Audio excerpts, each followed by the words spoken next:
So if you want the facts straight, read the book. But the information I'm going to share with you today and the way it's shaped came out of an interview from 2012.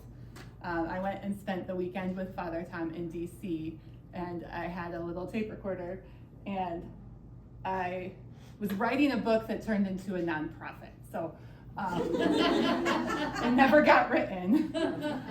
But so Father Tom was born 78 years ago today.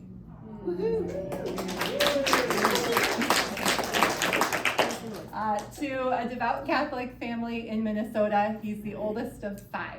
4 boys and 1 sister, right? Yeah, she's the oldest. I'm the oldest of 4 boys. She's the oldest in your, oh, got it, okay. Yeah. And did you know that in high school, he was the all-state halfback? No way!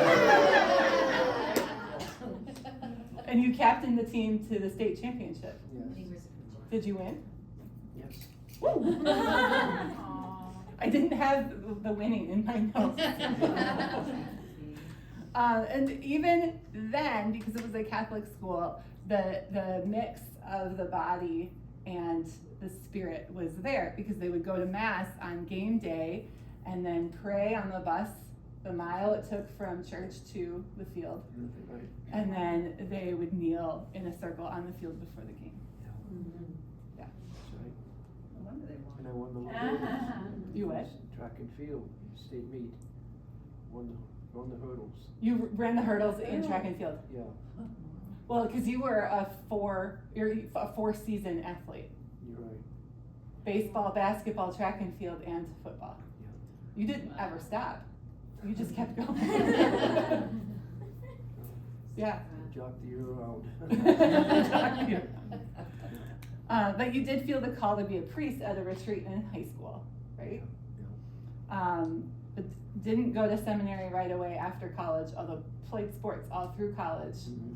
And then you taught at a high school in California, right? Mm-hmm. You taught English and theology? Yeah. Yeah. Mm-hmm. Do you remember how many years? Just a year and a half.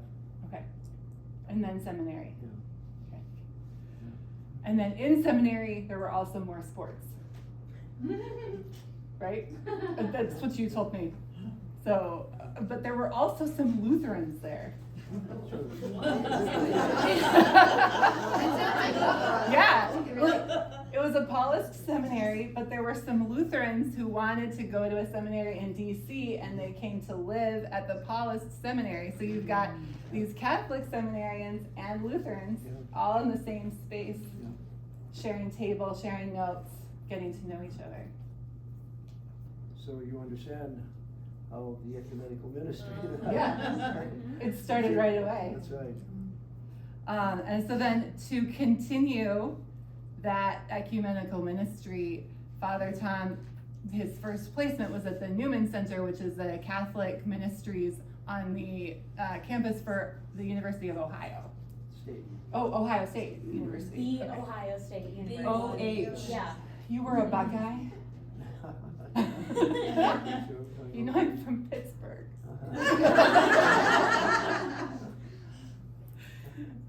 She's in a bobcat.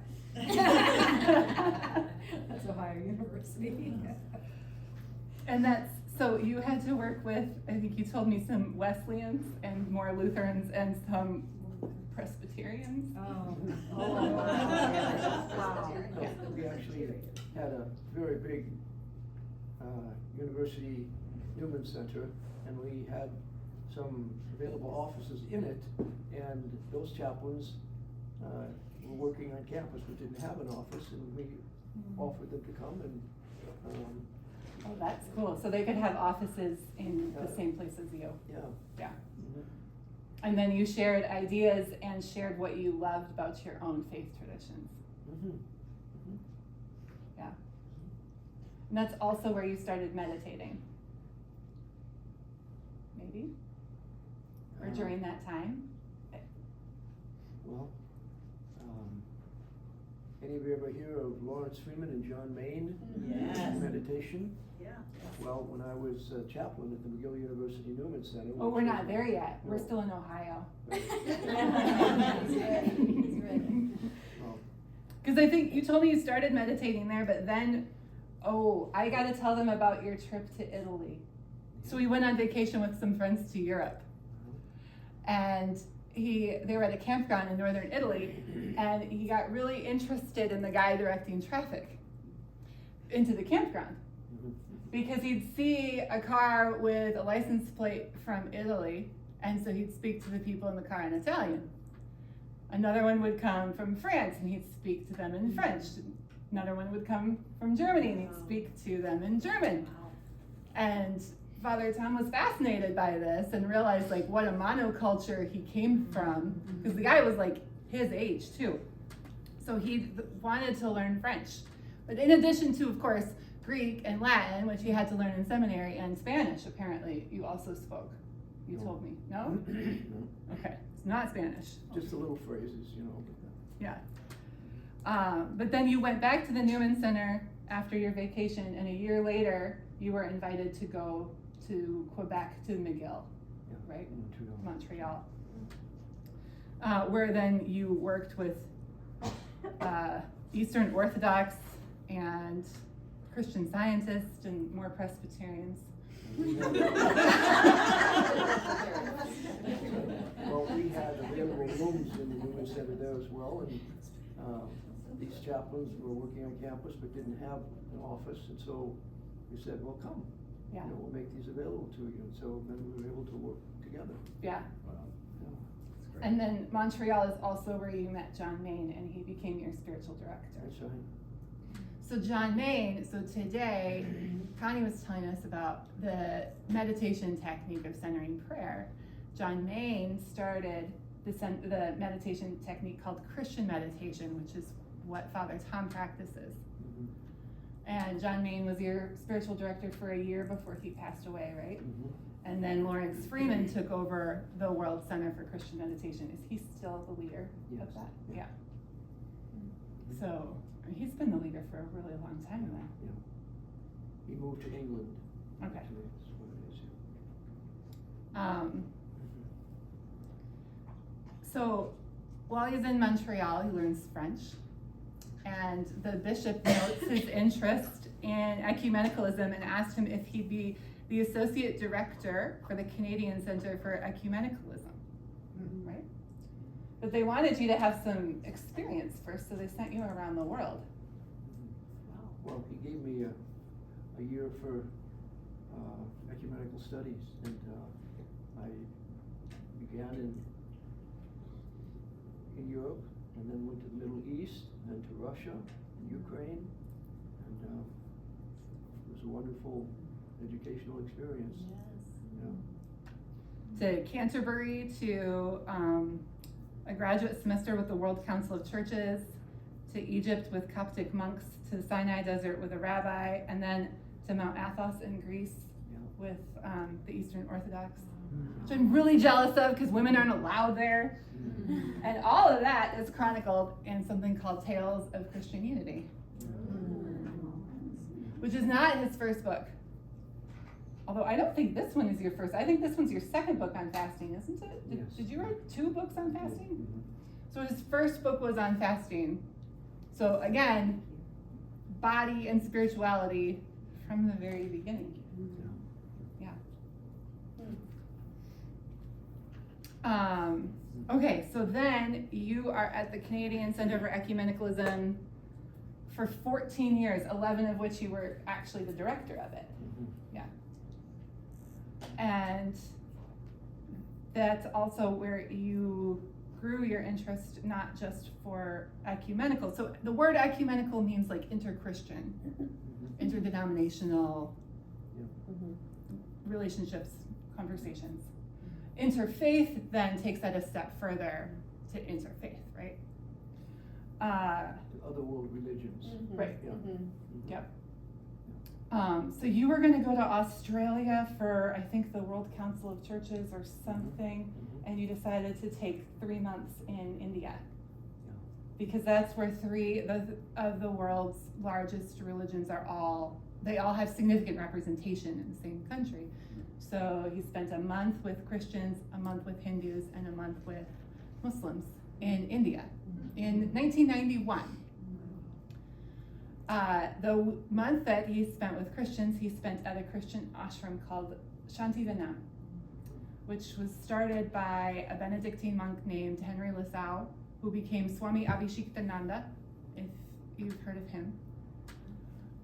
There's a grainy picture up here of a very young Father Tom sitting next to the bedside of someone, and that's Father Bede Griffiths, who took over the Shantivanam after Swami Abhishektananda, and he was there when Father Tom was there.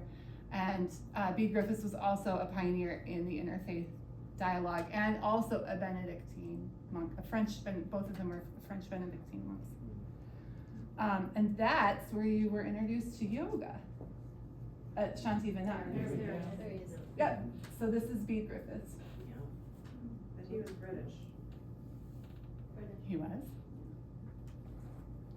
You're probably thinking of Jules Monchan, who is a part of the same Yep. ashram, Yep.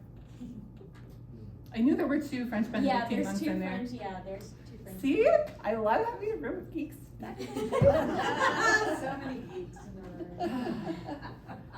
And it's recorded correctly for posterity. But in India, at Shantivanam, practicing yoga, you've noticed a qualitative difference in your meditation. And also a bunch of expats wandering around India on their spiritual journeys following the Beatles.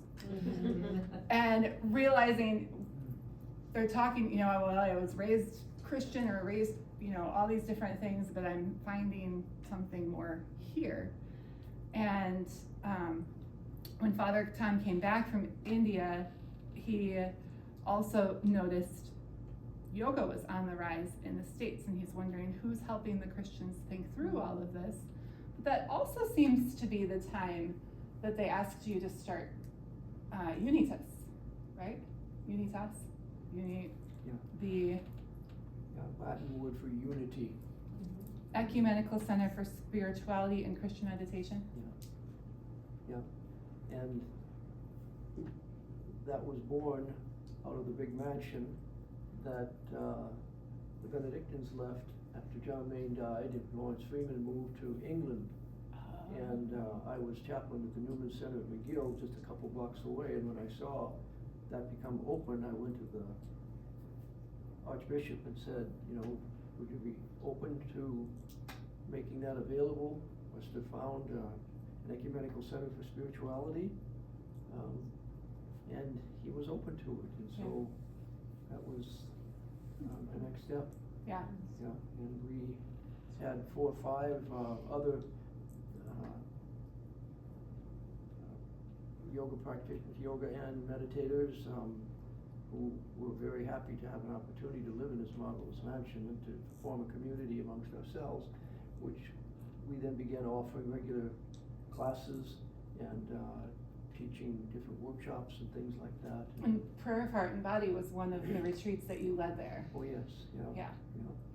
So that's also where the book came out of. And so he studied at Kripalu to become a teacher, and then was leading these retreats and wrote the book, Prayer of Heart and Body. So this is published in 1995. And wouldn't you know it, but teachers of yoga who were Christians started finding him. And one was actually a couple of them were on the call today with the CPY alumni. And one had met him first at one of the retreats in Unitas.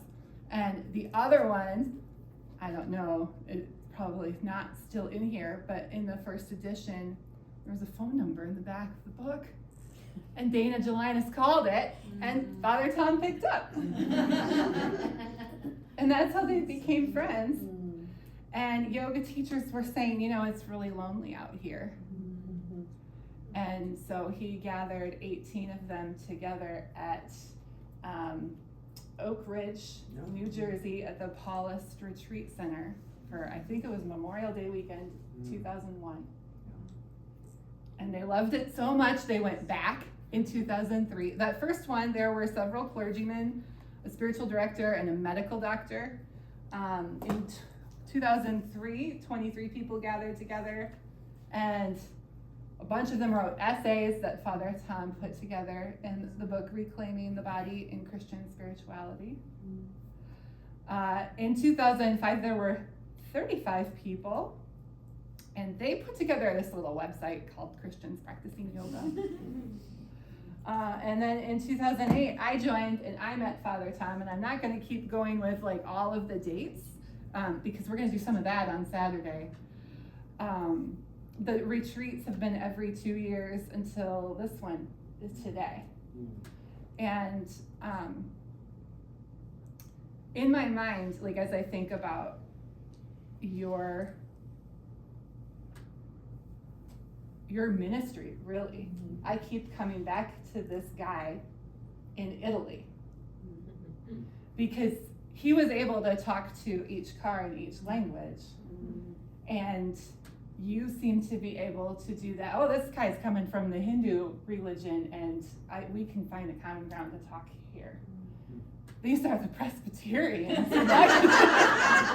I'm a Presbyterian. Yes. There's several of us in the room. That's why I keep picking on it. It's a pick of love. But it's like I really, when I think of your ministry, I think of the guy in Italy directing traffic and talking to each person in their own language, fully rooted in your own tradition. You've been able to talk to people of other Christian denominations and other religions and really made that your life's work. In 2000, the Paulist fathers were like, we think you're doing such a good job up there. We'd like you to come back and start the Paulist office for ecumenical and interfaith relations. See why I had to look that up. And that he directed that for 21 years. And that is the office that kind of held the Oak Ridge retreats, which are now known as Christians Practicing Yoga. So the other image that Father Tom has been given at one of these previous retreats is a real fun one for a Catholic priest, and that is the midwife. The midwife of the movement of Christians who practice yoga, and really helping us find our way and making space, right? Because I think what's fascinating is that the whole what this retreat has not been the focus. Your focus has been interfaith and ecumenical relations, and this is like one of the big beautiful fruit on your ministry, and it's really, really fun to be a part of. Glad to hear that. Yeah. How many books have you published? 19, 20. 19 or 20? He's been saying that for years. I'm pretty sure. And then keeps coming out with more. Most of them are still available through the Paulist Press or Amazon. So there's like Praying by Hand, Praying with Beads. This is one of your more recent ones. Yeah, and that's very interfaith. Yep. Orthodox, Catholics, Anglican, Protestants, Buddhists, Muslims. You've really got to go around the world with this one. Presbyterians.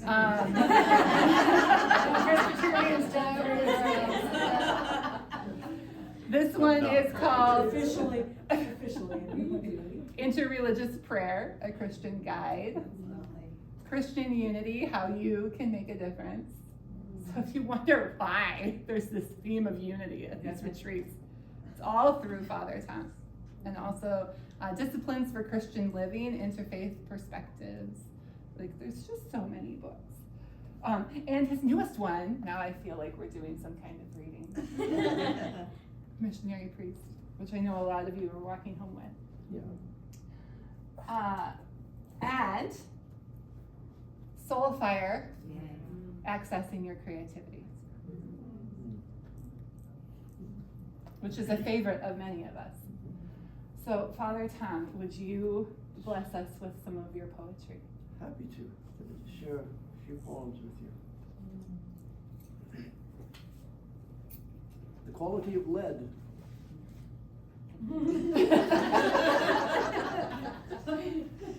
Some projects cry out for a pencil.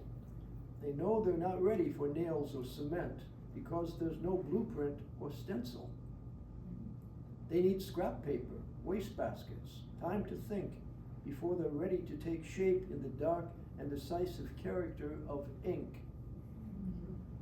They know that creativity is shot dead when there's no room to scribble with that soft, erasable, fine-pointed lead.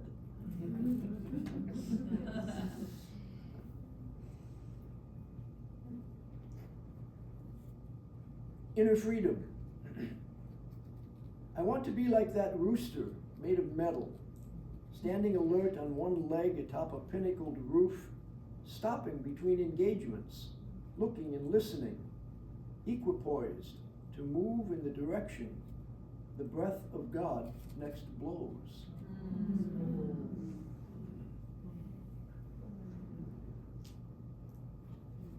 That is like our version of the Yeah. beat poet. Yeah. Gotta let Candle know too. Poem titled Free Concert. A free concert tonight, woodwinds blowing from the south and great waves percussing upon the rocks, bats and night owls in full flight. Listen closely and you'll hear the crickets keeping rhythm with their chimes and the bullfrog with his tuba in the thickets by the bay. Who arranges their invisible score with no conductor on the floor? In a symphony hall that takes no tickets, has no ceiling, walls, or door.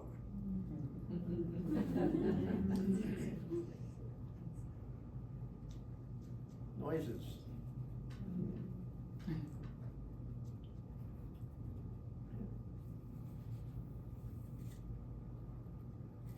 This poem's entitled, It's the Strangest Thing.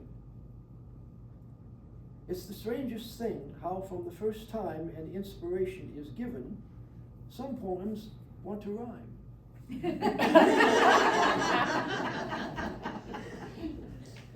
It's like a baby coming naturally rather than by cesarean section. That's just the way the words come out. It's not by choice or election.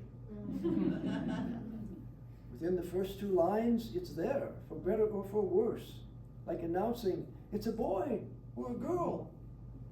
It's either born rhymed or blank verse.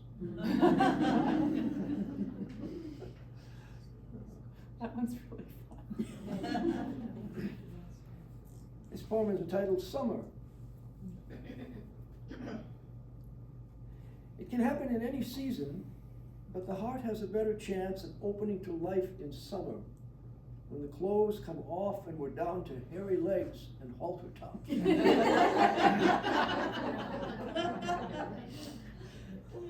That expansive throw back your head and laugh response to life in the face of all that still sits in the sink or on the desk is more effectively coaxed from the heart in the season of boat rides and backyard barbecues.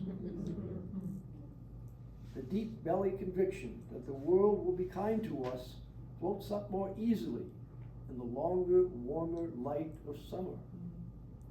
In the street musicians' free concert by the curb, and in exploding fireworks against a starry sky. The discovery of a leisurely, relaxed step and the comfort of friendly words with neighbors comes with turning over garden dirt, watering the flowers and tomatoes, sharing apples, cucumbers, and corn on the cob. It could happen in November or December, but the opening of the heart to life is given broader birth amidst rocky road and sticky skin, with the music floating out the window and the children catching fireflies in the yard.